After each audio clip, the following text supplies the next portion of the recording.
Ayan mga kadagat at magandang gabi nga pala sa inyo. Kami sumisid ngayon. Kaso ay pinipilit namin sumisid. Kaso nga lang ay labo at habagat. Pinipilit namin sumisid. Hindi naman kaya. Kaya nahuli na lang namin ay mga kalantigas. Tapos may ilang pirasong kasag. Nagkayayaan yung mga team ng kadagat. Magsashut daw muna ng kaunti. Kaya yung aming mga nahuli, aming pinulutan na. At bihira din lang naman magkatagay-tagay kami.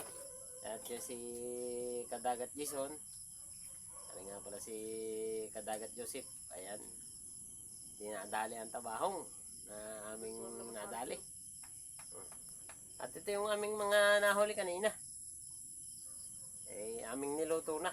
Hindi na namin napakita sa inyo ang pagluluto, yung pagkadating namin sa kanina. Namit gid. Hindi na namin napakita yung pagkadating namin kanina sa galing sa paninisid.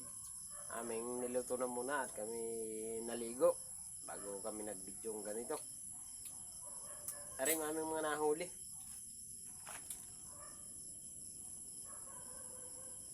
Kalantigas.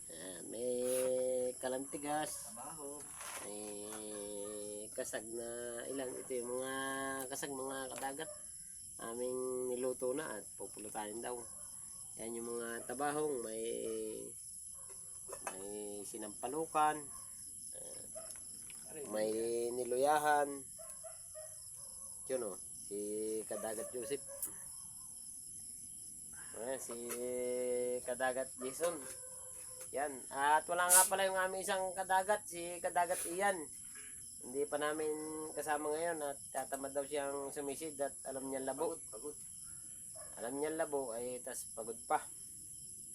Kaya gana rin na lang kami nagkayayaan ng kaunti. At saka wala pa rin. May isa pa tayo isang kadagat. Si Kadagat Derek. Wala pa rin at siya ay doon siya nasisid sa kabila. Hindi namin alam yung kanilang sinisisidan. Masyadong malayo yun. Hindi namin kaya.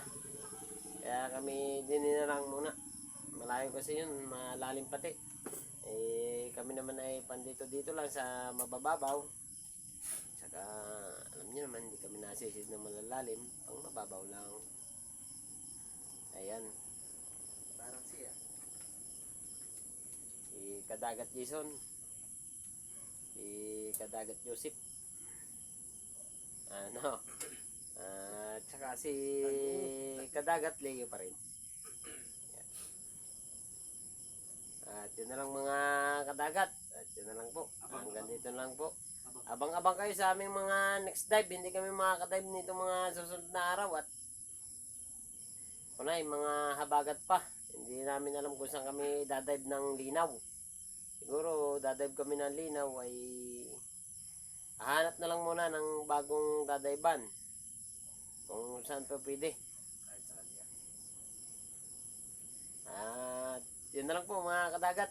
Si Kadagat Joseph ay ayan, nagtagay na rin ng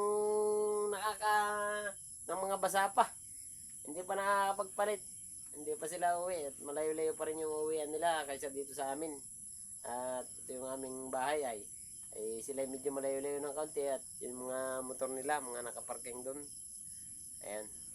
Yung mga nakakarga ng mga bilawang nila eh. Ayan yung kay Kadagat Joseph na yung kanyang bilawang nakakarga na. Walang laman. At pinulutan na.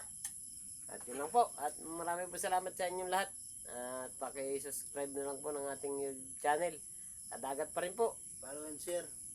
Follow and share sa mga nanonood po dyan. Sige po. Salamat po.